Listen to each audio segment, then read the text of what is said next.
Proof continuous. അതിൽ ഞാൻ പറഞ്ഞത് ലാസ്റ്റ് ആ സൈക്കിൾ എടുക്കുന്നതാണ്. ആ സൈക്കിൾ എന്ന് പറഞ്ഞത് സൈക്കിളിൽ ആ ഗ്രാഫിലെ എല്ലാ വേർട്ടീസും വന്നു. U1 V1 U2 V2 U3 V3 U1 അതാണ്. അപ്പം ഇനി നമുക്ക് പിന്നെ U1 V2 എന്ന് പറഞ്ഞ എഡ്ജ് അതിൽ വന്നിട്ടില്ല. അപ്പോൾ U1 V2 എന്ന് പറഞ്ഞ എഡ്ജ് ഇവിടെ വരും, ആ സിക്ക് ഉള്ളിൽ വരുമോ പുറത്ത് വരുമോ എന്നുള്ളതാണ്. അപ്പോൾ ഉള്ളിലായാലും പുറത്തായാലും പ്രൂഫ് സിമിലറാണ്. അപ്പോൾ നമ്മൾ ഉള്ളിലാക്കി എടുക്കുകയാണ്. V1 V2 belongs to interior of C എന്ന രൂപത്തിൽ എടുക്കുകയാണ് നമ്മളിപ്പോൾ. അങ്ങനെ എടുത്തു കഴിഞ്ഞാൽ V1 V2 ഇതിനുള്ളിൽ വന്നാൽ, അതായത് V1 V2 ഇതിനുള്ളിൽ വരികയാണ്. അപ്പോൾ നമുക്കറിയാം സൈക്കിൾ വന്നു. സൈക്കിള് പറഞ്ഞു U1 V1 U2 V2 U3 V3 V1 ഇതാണ് സൈക്കിൾ. അപ്പോൾ ഇപ്പം നമുക്കിപ്പോൾ U1 V2 എന്ന് പറഞ്ഞ എഡ്ജ് ഇതിനിടയിൽ വന്നു, ഇൻ്റെ സീലെടുത്തു നമ്മൾ. അങ്ങനെയാണെങ്കിൽ പിന്നെ ഇനി നമുക്ക് കൺസിഡർ ചെയ്യുന്നത് ബാക്കി 2 എഡ്ജസ് വരുന്നത് U2 V3 പോലെ U3 V1 ആണ്. റിമൈൻസ് ടു 2 എഡ്ജസ് ബാക്കിയുള്ളത്. അപ്പോൾ നമുക്ക് 5 6 എഡ്ജ് വന്നു, അല്ല 6 7 എഡ്ജ് വന്നു. ഇനി ബാക്കി 2 എഡ്ജസ്സാണ് U2 V3യും U3 V1ഉം ഉള്ളത്. U3 V1 ഉള്ളത് റിമൈൻസ് ടു ജോയിൻ. അപ്പോൾ U2 V3യും പിന്നെ U3 V1ഉം രണ്ടും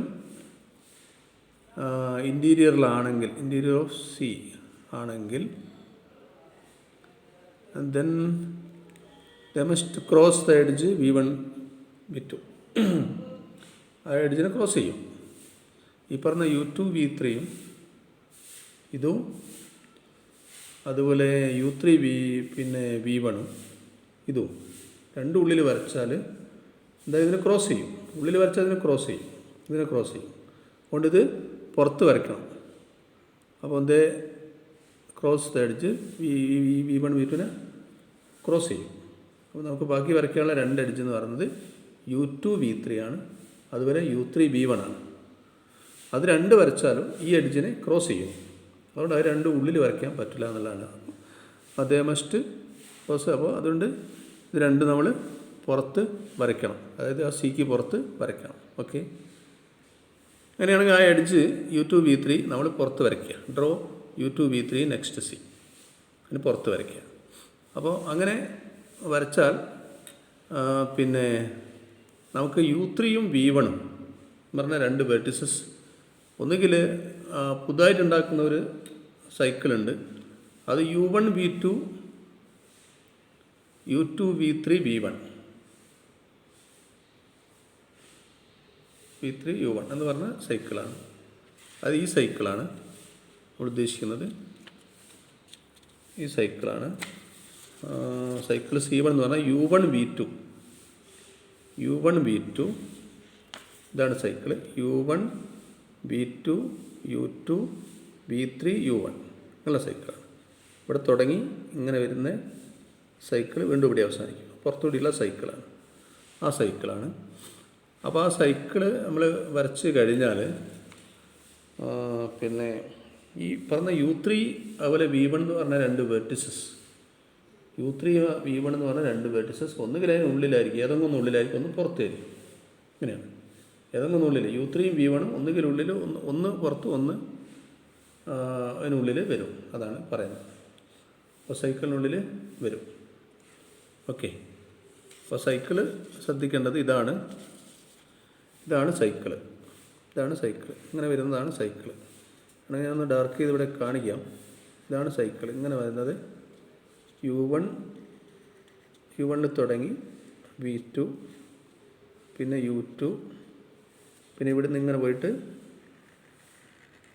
പോയിട്ട് V3, വീണ്ടും U1 ആ സൈക്കിളിനുള്ളിൽ ഈ പറഞ്ഞ U3 or V1 അല്ല, U3 or V1 അതിനുള്ളിൽ വരും.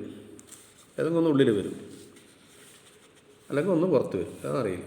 അപ്പോൾ ഇനി അത് ഒന്ന് ഉള്ളിലും ഒന്ന് പുറത്ത് വരേണ്ട. അവ തമ്മിൽ ഇനി എഡ്ജ് ഉണ്ടല്ലോ, ലാസ്റ്റ് എഡ്ജ് യോജിപ്പിക്കാൻ. അതുകൊണ്ട് അത് ഇതിനെ ക്രോസ് ചെയ്യും. അപ്പോൾ പ്ലാനാരിറ്റീനെ വയലേറ്റ് ചെയ്യും. എന്തായാലും ഇതിനെ ക്രോസ് ചെയ്യണം. അപ്പോൾ തമ്മിലുള്ള എഡ്ജ് യോജിപ്പിക്കാനുണ്ട്, ലാസ്റ്റ് ഒരു എഡ്ജ് യോജിപ്പിക്കാനുണ്ട്. അപ്പോൾ അതെന്തായാലും ഇതിനെ ക്രോസ് ചെയ്യും എന്നുള്ളതാണ് പ്രശ്നം. അതായത് U3 ആൻഡ് V1 ആണ് പറഞ്ഞത്. U3 ആൻഡ് V1 ഈ രണ്ട് വെർട്ടിസാണ്. ഈ രണ്ട് വെർട്ടിസസ് ഇതാണ് പുറത്ത്. ഒന്നുള്ളിൽ ഒന്ന് പുറത്തായിട്ട് വരും. ഈ അടയാളപ്പെടുത്തിയ സൈക്കിൾ ഒന്നിനുള്ളിൽ ഒന്ന് പുറത്തായിട്ട് വരും. ഇപ്പോൾ തമ്മിൽ എന്തായാലും എഡ്ജ് യോജിപ്പിക്കാനുണ്ട്. അപ്പോൾ ഇത് ഈ സൈക്കിളിനെ ക്രോസ് ചെയ്യും. അത് വയലേറ്റ്സ് പ്ലാനാരിറ്റി. നമ്മൾ അസ്യൂം ചെയ്ത പ്ലാനാറെന്ന് അസ്യൂം ചെയ്തില്ലേ, അങ്ങനെ പ്ലാനാരിറ്റിനെ വയലേറ്റ് ചെയ്യുന്നതുകൊണ്ട് കോൺട്രഡിക്ഷൻ വരും. അതുകൊണ്ട് നമ്മൾ K33 പ്ലാനാർ തന്നെയാണ്, അല്ല നോൺ പ്ലാനാർ തന്നെയാണെന്ന് കൺക്ലൂഡ് ചെയ്യണം. അങ്ങനെയാണ് ഫസ്റ്റ് പ്രൂഫ് വരുന്നത്. ഓക്കെ. സെക്കൻഡ് പ്രൂഫ് കുറച്ചുകൂടി എളുപ്പമാണ്. സപ്പോസ് K33 പ്ലാനാർ, ഇവിടെയും കോൺട്രഡിക്ഷനാണ്. K33 പ്ലാനാർ വിചാരിക്കുക. അപ്പോൾ ഇനി കണക്റ്റഡ് പ്ലെയിൻ ഗ്രാഫ് ആവുമല്ലോ അപ്പോൾ പ്ലാനാർ ആയാലും. അപ്പോൾ ഇത് കണക്റ്റഡ് ഗ്രാഫ് ആണല്ലോ K33. ഇപ്പോൾ കണക്റ്റഡ് പ്ലാനാർ ഗ്രാഫ് ആവും. അതുകൊണ്ട് നമുക്ക് പിന്നെ ഗിർത്ത് അല്ലെ ലെങ്ത് ഓഫ് ഷോർട്ടസ്റ്റ് സൈക്കിൾ ഇതിൽ ഈക്വൽ ടു 4 ആണ്. 4 ആയിരിക്കും എന്ന് പറഞ്ഞാൽ എല്ലാ ഫേസസിന് ഡിഗ്രി D(f) > 4 എന്ന് വരും. അപ്പോൾ അത് 2m = സിഗ്മ DF അപ്ലൈ ചെയ്യുമ്പോൾ > ഓരോന്നും > 4 അല്ല. അപ്പോൾ 4 ഇൻറ്റു എത്ര ടേംസ് ഉണ്ടാകും, നമ്പർ ഓഫ് ടേംസ് ആണ്, നമ്പർ ഓഫ് ഫേസസ്. അപ്പോൾ 4f. അപ്പോൾ അത് ഉപയോഗിച്ചാൽ നമുക്ക് ഇപ്പോൾ ഓയിലേഴ്സ് ഫോർമുല അപ്ലൈ ചെയ്താൽ നമുക്ക് എന്ത് കിട്ടും, m = n + f - 2 എന്ന് കിട്ടും. അപ്പോൾ അത് less than or equal to n plus f എന്ന് പറഞ്ഞാൽ എന്താണ്, less than or equal to m/2 എന്ന് ഇവിടുന്ന് കിട്ടുന്നുണ്ട്. 2m > ഓർ ഈക്വൽ 4f ആകുമ്പോൾ f less than or equal to m/2 എന്നുള്ളത് കിട്ടുന്നുണ്ട്. അതിവിടെ അപ്ലൈ ചെയ്യും. അപ്പോൾ less than or equal m/2 കൊടുക്കും. പിന്നെ ഈ m/2 അപ്പുറത്തേക്ക് കൊണ്ടുപോകും. അപ്പോൾ m - m/2 less than or equal to n - 2 എന്ന് വരും.